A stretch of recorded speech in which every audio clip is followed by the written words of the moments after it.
feel you're in love.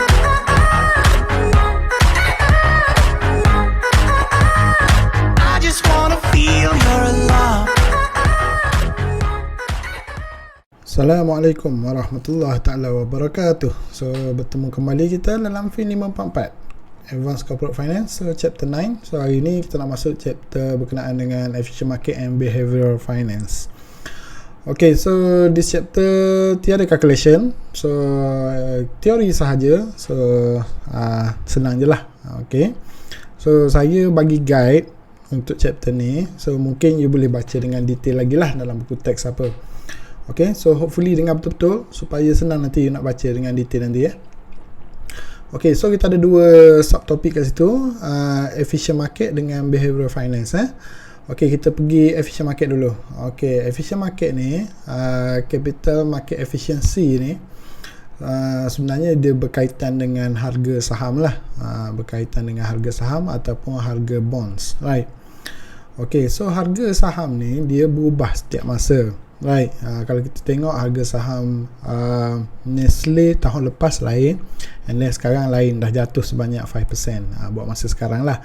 Okay, manakala untuk bond pun sama, harga dia pun akan berubah daripada tahun ke tahun. Kalau stok untuk saham tu lagilah, mungkin boleh berubah daripada hari ke hari, right? Okay, apa yang menyebabkan harga ni sentiasa berubah, right? Price changes because new information arrive, right? So harga tu akan berubah disebabkan ada informasi terbaru berkenaan dengan company tersebut, company yang mengeluarkan saham, company yang mengeluarkan bond tersebut, right? For example, banyak information, kita nak bercakap berkenaan dengan information ni dia terlalu banyak, terlalu banyak information berkenaan dengan syarikat. For example, company mengumumkan bahawasanya dia punya keuntungan untuk untuk tahun ni contohnya, kan? So itu merupakan satu information yang baru kepada orang ramai, public so bila dia umum kepada orang ramai, so semua orang tahu company ni buat untung, so harga dia akan bergerak. Kalau untung tu maknanya dia akan bergerak naik lah, kan? And then ada informasi lain lagi, ada yang berbentuk objektif, ada yang berbentuk subjektif. Kalau objektif tu, for example, macam berkenaan dengan financial statement, dia tunjuk financial statement, so information tu tersebar dengan cepat lah. Okay, manakala kita ada subjektif ni contohnya macam kita dengar ura-ura, like ada company tu nak buat projek yang baru, ada ura-ura berkenaan dengan perubahan manajemen, right? And then berkenaan dengan executive, board of director, pengumuman baru berkenaan board of director, pengumuman dividen apa semua, kan? So benda-benda informasi seperti ini dia akan menjejaskan harga harga saham ataupun harga bond tersebut, right? Okay, so ini yang kita nak tengok, efficient ke tak efficient. Okay, so investor reassess asset values based on that information. So informasi terbaru tersebut dia akan menggerakkan harga saham. Kalau informasi tersebut hebat sangat, so dia akan menggerakkan harga dengan jauh lah, naik banyak lah, ataupun naik turun banyak, kan? Okay, itu adalah market efficient. Okay, yang ni, a question that has received particular attention is whether price adjust quickly and correctly when new information arrive. Okay, question sekarang yang paling penting adalah perubahan harga tersebut dia mengambil masa yang lama ataupun singkat berbanding dengan bila satu informasi baru tu sampai. For example, hari ni syarikat mengumumkan dia punya board of director ada perubahan, right? BOD ada perubahan, so kesan harga saham tu dia akan mengambil masa selama bila? Esok baru naik ke, ataupun lusa baru naik ke, ataupun pagi ni umum, tengah hari naik terus harga. Maknanya cepat, kan? Okay, so lagi cepat perubahan harga terhadap informasi terbaru itu, lagi efisien market tersebut. Alright? Okay, so apakah yang dimaksudkan oleh efficient capital market? Maksud dia kat sini, current market price fully reflect available information. So efisien tak efisien ni, apa harga saham yang tercatat dekat Bursa Malaysia tu adalah dia sudah reflect dengan informasi yang sudah sedia ada kepada orang ramai, public ataupun investors lah, right, pelabur-pelabur yang ada. Okay, so disebabkan dia terlalu efisien, there is no reason to believe that the current price is too low or too high. So kadang-kadang kita tak boleh nak cakap harga dia mahal ke murah kan, sebabnya kita pun dah ada info, orang lain pun ada info, semua orang ada info tersebut. Alright, so disebabkan itu kita tak boleh nak judge sama ada harga tu terlalu mahal ataupun terlalu murah kan. Ni efisien. Ramai orang tak setuju dengan efficient market punya teori ni kan, tapi dia sebenarnya banyak juga yang diguna pakai lah untuk menentukan harga sesebuah saham tu, right. Okay, so kita ada hipotesis ataupun teori lah, teori yang dikeluarkan oleh, kalau tak silap, nama dia Fama and French, tak pasti pula tahun berapa dia keluarkan. So ini adalah teori berkenaan dengan efficient market hypothesis lah. Okay, so efficient market hypothesis dia cakap ada 3 form. Right, ada 3 form. Kalau weak form tu maknanya harga dia tu lambat berbanding dengan info baru tu lambat sampai kepada orang ramai. So itu adalah weak form. Dia bergantung kepada negara lah. Ada negara yang weak form, ada negara yang semi strong, and then ada negara yang strong. Right. And then weak form ni maksud dia macam mana nak cakap, harga dia tu harga saham sekarang adalah berdasarkan information yang lepas. Maknanya information yang baru tu belum lagi menjejaskan harga saham. You tahu dah information baru, tapi information baru tu belum lagi reflect harga saham. Right, so yang tu adalah weak form punya efficient market hypothesis. Okay, semi strong pula adalah dia separuh je. Dia punya efek terhadap harga saham tu adalah sederhana lah, sederhana. Mungkin ada orang dah tahu info, ada orang yang tak tahu info, so mungkin sama banyak lah kan. And then strong form EMH ni adalah semua info sudah diketahui oleh orang ramai dan harga sekarang pun sudah mewakili information yang sudah sedia ada. Right. So kalau macam Malaysia ni kita boleh katakan sebagai semi strong lah. Biasanya negara macam negara developing countries macam kita ni dia semi strong. Tapi untuk developed country, so, for example US, UK, Australia, so normally dia adalah strong form EMH. Bila dah strong sangat, chances untuk buat profit tu very low lah. Okay. Okay, selesai berkenaan dengan efficient market punya discussion. Now kita nak masuk second part, which is behavioral finance. Yang ni lain pula cerita dia. Dia tak ada kena-mengena dengan harga saham tu. Tapi yang ni berkenaan dengan manager ataupun berkenaan dengan decision making. Okay. Okay, sometimes manager also do make wrong decision making. So kita nak bercakap berkenaan dengan finance punya manager lah kan. Kadang-kadang finance manager pun dia banyak juga buat kesilapan semasa nak buat decision making lah.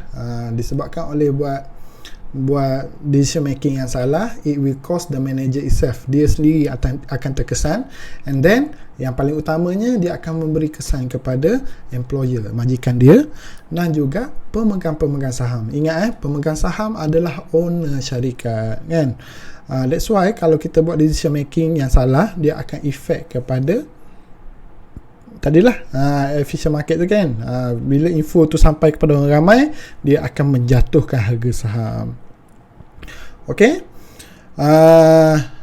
Okay, ini kata-kata daripada buku teks lah saya ambil. The beginning of business wisdom is to recognize the circumstances that lead to poor decision and thereby cut down on the damage done by financial blunders. So amat penting untuk buat decision making yang betul, right? Kalau tersilap langkah, dia akan memberi kesan yang amat besar.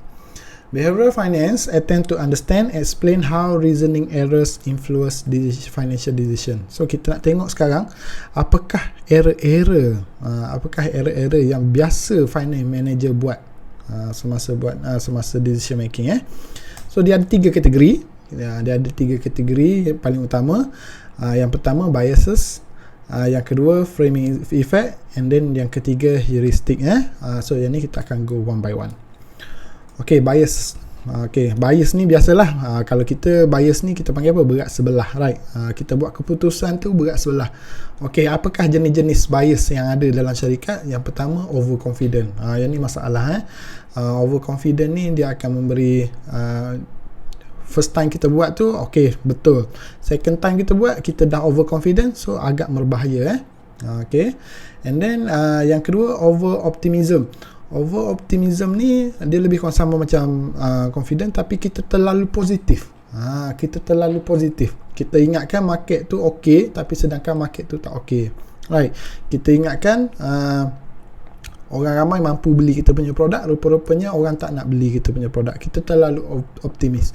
So yang ni pun akan menyebabkan decision making yang salah. Kita produce banyak sangat produk, ingatkan ada orang nak beli, rupa-rupanya tak ada orang nak beli, kan? Okay, and then confirmation bias. Yang ni pun bahaya juga ni. Kita ambil maklumat luar untuk membuat decision making. Right, maklumat luar ni sebenarnya tak perlulah. Okay, yang ni bias. Okay, yang kedua framing effect. Framing effect ni dia agak technical sikit. Framing effect ni dia macam kita terperangkap lah.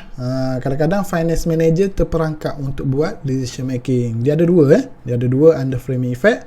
Yang pertama, loss aversion. Kadang-kadang kita terperangkap, kita takut sangat kita rugi, kan? So kita buat decision tu salah lah.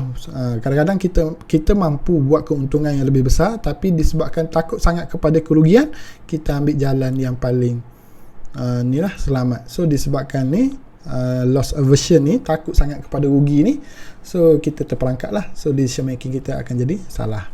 Right. And then house money. House money ni dia lebih kurang macam tadi, overconfident. Overconfident sangat. Buat kali pertama untung, kali kedua nak buat yang sama. So tak boleh lah macam tu. Kita kena buat analisis yang lebih detail. Right. So house money ni sila baca buku teks lah. Tapi saya dah bagi gambaran lah tu, kan? Okay, heuristic. Heuristic ni tu 4 tu bukannya senarai anda heuristic, tapi dia berkenaan dengan penjelasan berkenaan dengan heuristik itulah. Okey, yang pertama, heuristik ni maksud dia adalah rule of thumb. Rule of thumb. Thumb kan? Kita ada rule of thumb ni, kita ada dua. Thumbs up dengan thumbs down. Right. So kadang-kadang ni setengah manager ni dia buat keputusan tu based on rule of thumb. Right. For example, kadang-kadang orang cakap, okey, projek yang melebihi 5 tahun bahaya. Projek yang kurang daripada 5 tahun tak bahaya. So 5 tahun tu dah jadi macam pemisah lah, sama ada nak buat ataupun tak nak buat, kan? So tak boleh lah pakai macam tu, sebabnya kita kena buat analisis yang lebih detail. Tu rule of thumb. And then dia melibatkan emotional feelings, right? So kita semua dah tahulah bila melibatkan emotion, so kita akan membuat keputusan yang salah. And then sama juga based on instinct, right? Based on instinct, gerak hati. So tak boleh juga buat keputusan based on gerak hati. And then kita tak boleh buat keputusan mengikut sejarah yang sedia ada. So kita tak boleh buat keputusan based on sejarah. Sebab apa? Kadang-kadangnya sejarah tu dia takkan berulang lah. Dia takkan berulang. Okay, lessons of market efficient. Kita patah balik kepada market efficient. Saya follow syllabus. Syllabus buat macam ni, so saya follow syllabus. So berkenaan dengan market efficiency tadi, kita ada beberapa lesson.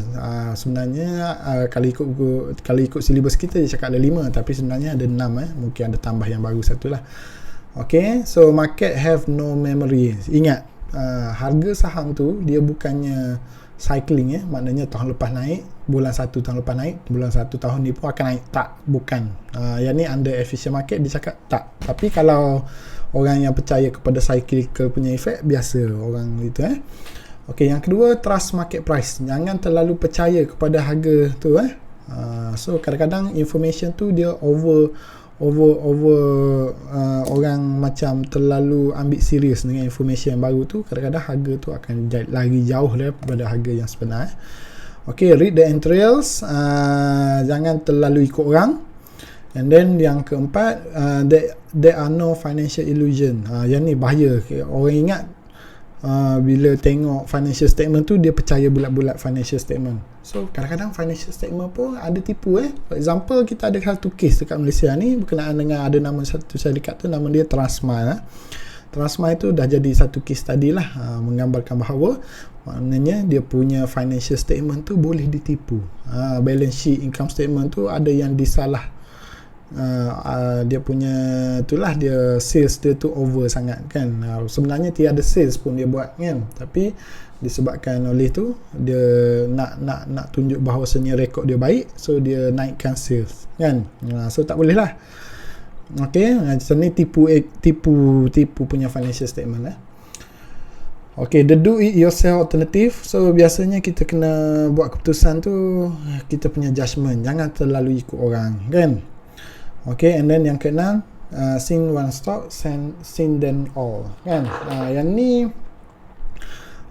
Yang ni melibatkan, dia panggil apa sensitivity lah, berkenaan dengan sensitivity. Kadang-kadang kita tengok orang jual banyak sangat saham, so something wrong lah dengan saham tu kan. Orang nak beli banyak sangat, so kita pun wonder information apa yang ada. So kadang-kadang benda ni dia melibatkan speculation lah. Okay, so macam mana kita nak kaitkan berkenaan dengan efficient market? Orang akan tanya, kenapa kita kisah sangat, kita dalam syarikat, kenapa kita kisah sangat dengan harga saham syarikat kita, sedangkan dia tak akan memberi efek apa pun dekat syarikat kita kan. Okey, sebenarnya ada beberapa lah kenapa kita concern berkenaan dengan harga saham syarikat kita. Yang pertama, harga saham tu menunjukkan financial health, right, kesihatan syarikat kita. Kalau harga saham mahal, harga saham naik kan, menunjukkan kita punya financial health tu bagus syarikat kita, right. Okey, yang kedua berkenaan dengan source of financing lah, yang mana berkenaan dengan sumber kewangan. Contohnya kalau harga saham kita tengah naik, adalah masa yang sesuai bagi syarikat untuk issue new stock, new saham. Contohnya syarikat kita perlukan duit untuk bina kilang yang baru, so kalau kita perlukan duit, kita kena issue saham, betul kan? Okey, bila nak issue saham adalah masa yang paling sesuai kita issue saham bila harga saham tengah naik. Right. Baguslah orang demand kita punya saham lah. Okey, yang ketiga adalah berkenaan dengan harga saham juga ni menunjukkan KPI kepada manajemen pengurusan syarikat. KPI ni maksud dia performance indicator lah. Maknanya kalau harga saham tengah naik, maknanya manajemen syarikat tersebut bagus kan. Okey, dan yang lain-lain lagi lah. Itu saya ni luar daripada silibus kita lah. So nak cakap bahawasanya kenapa syarikat concern sangat berkenaan dengan harga saham kan, walhal tak memberi kesan apa langsung kepada dia punya operation. Okay, so that's all from me for this chapter. Hopefully you can read in details lah from textbook and then from other sources lah, for example internet, whatsoever, right? Okay, so that's all from me. Thank you very much. Assalamualaikum warahmatullahi wabarakatuh. Peace out.